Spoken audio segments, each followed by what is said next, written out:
नमस्कार, आप देख रहे हैं देवभूमि लाइव की विशेष वीडियो सीरीज हिमालय के आदिनाथ। मैं हूं सुबोध डंगवा।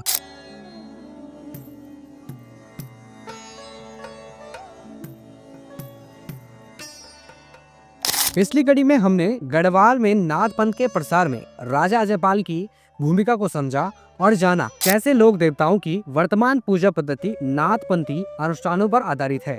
गढ़वाल क्षेत्र सहित संपूर्ण उत्तराखंड क्षेत्र में अनेकों लोक देवता हैं, जिन्हें कुल देवता, स्थान देवता, भूमि देवता, ग्राम देवता, भूमियाल या क्षेत्रपाल आदि नामों से जाना जाता है, जिनके अनुष्ठानों में विभिन्न पूजा पद्धतियों जिनमें तंत्र मंत्र और योग साधना में सम्मिलित है। सीरीज की पहली कड़ी में हमने तिब्बती नाथपंथियों का जिक्र किया था, क्योंकि तिब्बत क्षेत्र हिमालयी भूभाग में सबसे संपन्न आध्यात्मिक भूमि मानी जाती रही है और यहाँ प्राचीन समय से ही योग साधना का प्रयोग चलता आ रहा है। ऐसे में उत्तराखंड से इनकी मात्र भौगोलिक सीमा ही नहीं जुड़ती, बल्कि व्यापारिक, सामाजिक और आध्यात्मिक सीमाएं भी जुड़ती हैं। बौद्धों की बद्रियाम शाखा की अनेकों तंत्र मंत्र की पुस्तकों में भारत तिब्बत के सीमावर्ती क्षेत्र का जिक्र मिलता है, जिसे संग्रीला घाटी या संगरी घाटी कहा जाता है। संग्रीला घाटी वास्तव में आज भी एक रहस्यमय स्थान है। अनेकों बौद्ध पुस्तकों व नाथ ग्रंथों में इसी प्रकार के स्थान का जिक्र मिलता है, जो कि धरती के आध्यात्मिक केंद्र के रूप में स्थापित है। वहीं गढ़वाल की अनेक लोक कथाओं में भी ऐसे क्षेत्र हूणदेश का वर्णन मिलता है, जहां महाशक्तिशाली योगियों का वास हुआ करता था। इसी प्रकार की एक लोक कथा में दो भाई उदयतु और सिद्धेतु ऊंची जाति के म्यूर लोगों द्वारा शोषण किए जाने की पुकार लेकर अपने गुरु लामा हुणिया से मदद मांगने हूणदेश जाते हैं।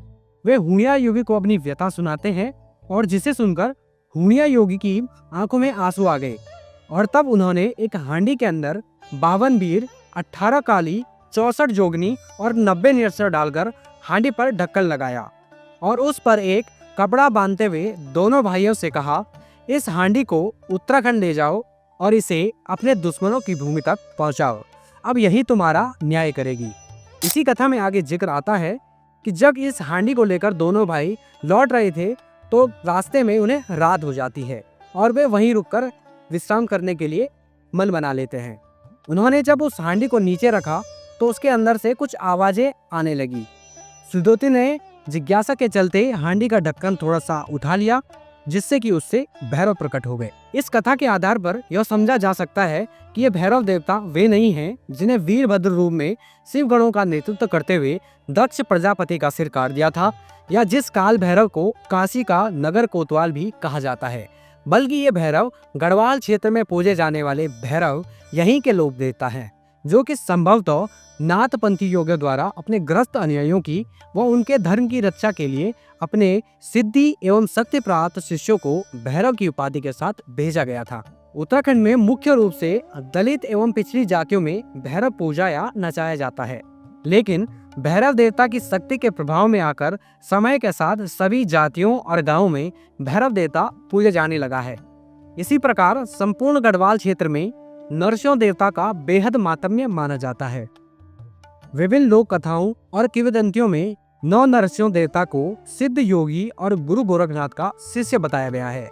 जागरों में नरसिंह देवता को उनके 52 बीरों के साथ टिमरू का सोटा, नेपाली चिमटा और खारवा की झोली धारण करे हुए बताया गया है। तो कुछ अन्य मान्यताओं के अनुसार कत्यूरी राजा आसंती देव के समय में नाथपंथी योगी नरसिंह नाथ का बेहद प्रभाव हुआ करता था। राजा आसंती देव ने तुर्कों के आतंक से प्रजा की रक्षा के लिए नाथपंथ की शिक्षा लेकर अपना राजमहल और जोशीमठ का अधिकार नाथपंथी योगी नरसिंह नाथ को सौंप दिया था। उनके निर्देश पर ही उन्होंने कत्यूरी घाट में रणचूलाहाट में अपनी नई राजधानी बनाई। माना जाता है कि नरसिंह नाथ ने कत्यूरी राजा से जोशीमठ लेकर उत्तर भारत के नाथ योगियों को एकत्रित करके एक विशाल संगठन बनाया। नौ नरसिंह देवता कौन थे, इस संबंध में कुछ अन्य लोक कथाएं भी मिलती हैं, जिनमें से कथा के अनुसार जब भगवान शिव ने स्वयं इनकी उत्पत्ति की थी। कथा के अनुसार भगवान शिव ने केसर के बीज बोए और उनकी दूध से सिंचाई की, जिसके उपरांत उस पर 9 फल लगे। यह 9 फल अलग अलग स्थानों पर गिरे। जहां जहां फल गिरे वहां वहां 9 नरसिंह पैदा हुए। पहला फल केदार घाटी में गिरा, जहां केदारी नरसिंह पैदा हुए। दूसरा फल बद्रीनाथ घाटी में गिरा, वहां बद्री नरसिंह पैदा हुए। इसी प्रकार तीसरा फल दूध के कुंड में गिरा तो दूधिया नारसिंह, ढोंडिया के कुल में गिरा तो ढोंडिया नारसिंह, और इसी प्रकार अन्य फलों से अलग अलग नरसिंहों की उत्पत्ति हुई। अलग अलग जगहों और समय के अनुसार इनके नामों में परिवर्तन देखा जाता है। सभी 9 नरसिंह गुरु गोरखनाथ के शिष्य हुए, जो कि बहुत ही वीर और सिद्ध योगी माने जाते हैं। 9 नरसिंहों में सबसे बड़े दूधिया नरसिंह बताए जाते हैं, जो कि सबसे शांत और दयालु स्वभाव के माने जाते हैं। इनको दूध का भोग चढ़ाया जाता है और पूजा में रोट काटा जाता है। तो सबसे छोटे ढोंडिया नरसिंह को माना जाता है, जो कि उग्र स्वभाव के माने जाते हैं और इनकी पूजा में बलि की प्रथा भी प्रचलित है। भैरव देवता की तरह ही 9 नरसिंह देवता को भी न्याय के देवता के रूप में पूजा जाता है। माना जाता है कि नरसिंह देवता विशेष रूप से धियानों की एक पुकार पर ही न्याय के लिए धियानों के साथ चल पड़ते हैं। इसी कारण नरसिंह देवता को थान देवता के रूप में भी पूजा जाता है। गढ़वाल की भांति ही कुमाऊं क्षेत्र में भी नाथ संप्रदाय का विस्तार और महात्म्य सदियों से चला आ रहा है।